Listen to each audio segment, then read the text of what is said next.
a throw. Catch by Deebo Samuel. That's the matchup they wanted. Fires complete. Ingram in. And you can hear the MVP chant.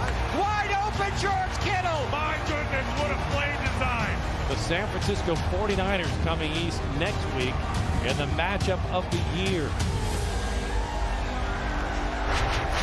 Niners Ravens in Baltimore. It's arguably the game of the week. It is inarguably a tough test for the Niners D. Lamar Jackson causing all sorts of problems for defenses this year. Baltimore's option runs having resulted in over 1,000 rushing yards, 7 touchdowns, 52 first downs, and 32 missed tackles. All of those numbers the best in the league. And for more on how they're doing it, Ryan Baldinger has gone into the playbook. In marquee lights this weekend, the Ravens are visited by the San Francisco 49ers. The number one offensive football of the Ravens against the number 2 defense from the 49ers. It's going to be a great matchup.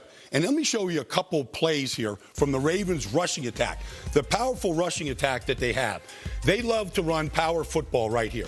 Just power O, blocking down with Boyle and Zeus, and then kicking out right here with Bozeman on the outside. They got to stop the power game first. Now, Mark Ingram, as good as there is right now at doing that. And right here, he gets the alley. He gets the crease that they're looking for right here, and he busts it for 25 yards. Tough to tackle after the catch. So they got to stop the power rushing attack. Now, they also have to stop the option game. And on this play right here, they're going to get a lot of movement. They're going to bring Andrews here and Boyle here, and they're going to bootleg Lamar Jackson out. Now, what that does is that movement right here takes the Rams 5 players just out of position right here. You get 5 players out of position, and you get Justice Hill taking that alley right there. So the option game is going to be huge. And that's a big part of what they do, including Lamar in some of those spectacular runs that he has. Now, I want you to key right here on the spy. This is Corey Littleton. He's the middle linebacker. He's spying Lamar Jackson in the pass game right now. Now, right here, Lamar breaks the pocket. He's got a decision to make. When he makes this decision right here to go after Lamar Jackson, Lamar is then going to dump it off to Seth Roberts. And I want you to watch Corey Littleton at the end of this play right here and just the level of frustration. The level of frustration by a lot of players right now, just not the Rams, is going to creep in when they get those spectacular plays. It's something to watch for from the 49ers, but can they stop the 3 phases of this Ravens rushing attack right now and Lamar throwing it? Those are just a couple plays from this week's playbook. Thank you, Baldy. Elsewhere in the AFC North, another matchup this weekend that you might want to make some time for on Sunday. It's the Steelers and the Browns, and we all know how this game ended a couple of weeks ago. Myles Garrett suspended indefinitely for hitting Mason Rudolph on the head with his helmet. Rudolph was fined $50,000 for his role in the altercation. We won't see either of them in this week's game. Rudolph was benched for Devlin Hodges. Will start at quarterback. Garrett and Pouncey are both suspended. Will there still be carryover of the tension from that one? There will be some carryover with the tension, but we won't see that again. You won't probably see any in-game fighting, and the reason is, you see what happened to these players, right? The fines, we got some guys suspended, and the coach, if you're Freddie Kitchens or Mike Tomlin, you've already had the talk, right? And the best way you can kind of get back at a team is go beat them up. Right? I'm talking on the football field. And so it gives them extra motivation. When I was in Denver, we played the Raiders, and that was a heated rivalry. And because Mike Shanahan was the coach with the Oakland Raiders, and they didn't pay him his money, which he was upset about that, which he kind of conveyed to us, you guys should be upset about that too. And of course we were, because you messed with my coach's money, you messed with my money. And so when we played the Raiders every year, it was just that kind of battle. But we kept it on the field, between the lines where it was no fighting and things like that. But yeah, it got our attention. And in this game, you'll see 2 teams, their attention is got, right? They're gonna come play this game extremely hard and physical. They'll be right there on that line, but I don't think they'll cross it. Yeah. You were really out there fighting for Mike Shanahan's money? He wasn't fighting nobody. He was running hard. That's about all he was I just needed some motivation. That's it. He was just out there running hard. He sure, if that's it, I'll take that on the field. So I firmly believe, I think TD is exactly right. I think it's going to be a very physical game. I think that with the Browns resurging and having an opportunity to make the playoffs, I think Pittsburgh already being in the wild card, like these teams have a lot to play for. That's why you don't see the fighting. You won't see any fighting breaking out. But then I also understand that this is the AFC North. And you have to be a physical team to win this division and to come out of this division. And both teams, if you saw Thursday night, Cleveland was a more physical team. They were the ones coming down, hitting the receivers. Guys aren't coming playing the next week, different type of things. So I firmly believe that whoever's the most physical, and both teams will be very physical this week, is going to win this game. Myles Garrett not being there, are they going to be able to get to, now Devlin Hodges the same way that they did Mason Rudolph? Yeah, this is the part. It's not about getting to the quarterback anymore because the quarterback, Mason Rudolph's not playing. You're on your third-string quarterback. Juju Smith-Schuster is doubtful. James Conner's out. Yeah. All these. So they're out there playing with. Reverse. Yeah. So Connor is doubtful and Juju's I'm sorry. out. Yeah. So however it may be. Same. But the Steelers' offense is beat up, and so for me, it's like.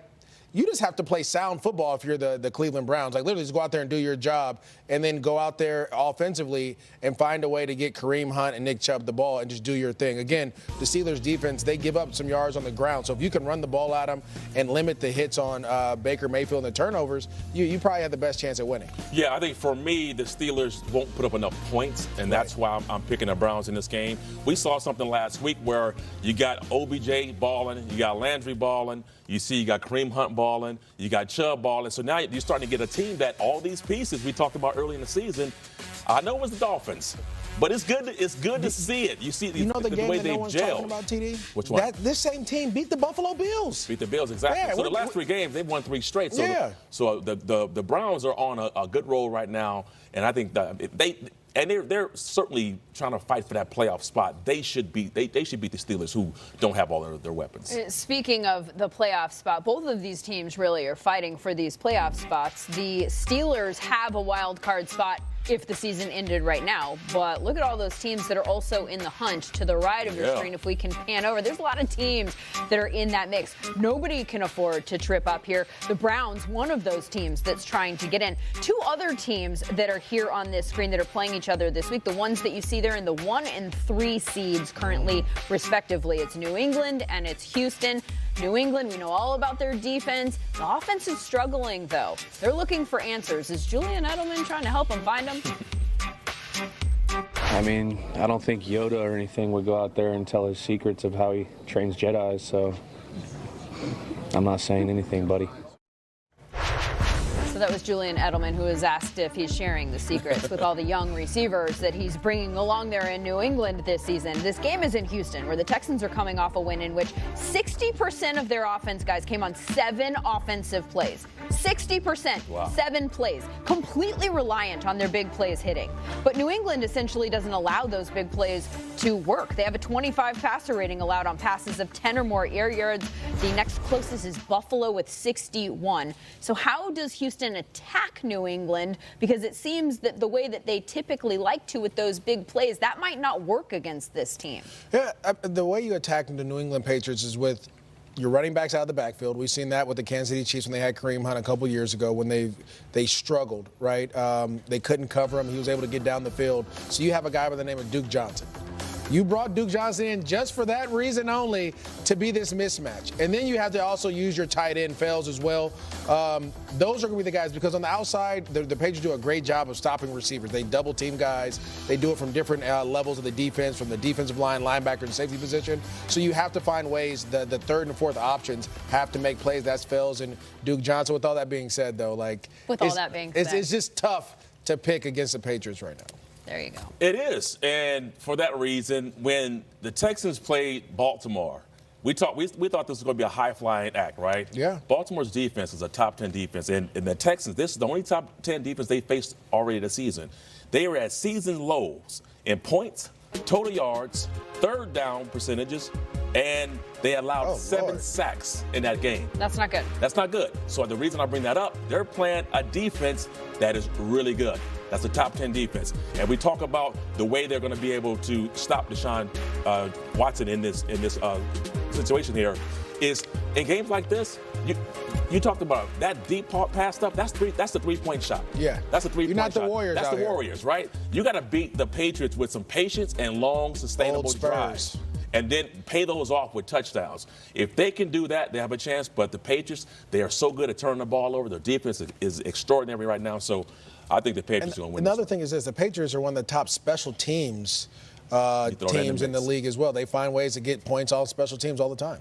Yep. Well, you know, we talk a lot about the Texans offense there. The Patriots offense hasn't been clicking really lately, but our Fantasy Live crew thinks that Brady might be a quarterback this week that you can feel confident plugging into your lineup. They've got more in today's fantasy advice delivered by FedEx.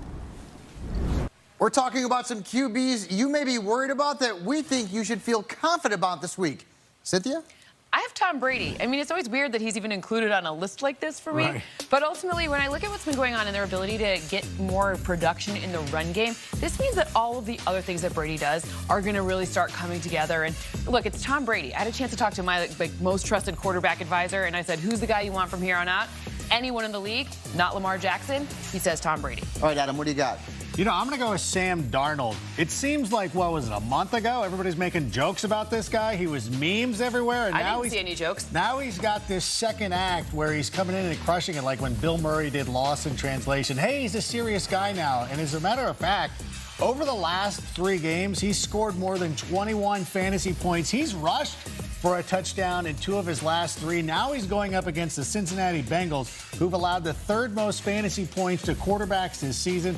This is one of the easiest players to trust this week. Yeah, I'm going with Aaron Rodgers, and I know he's given you some stinkers in recent weeks, but I love the matchup against the Giants. Since week 9, they've given up 7 touchdown passes and the 5th most fantasy points to quarterbacks. Just keep in mind, there could be some weather there in New Jersey, so that may change things, but the matchup is great for Aaron Rodgers in Week 13. Be sure to join us weekdays at 6 p.m. Eastern, right before NFL Total Access.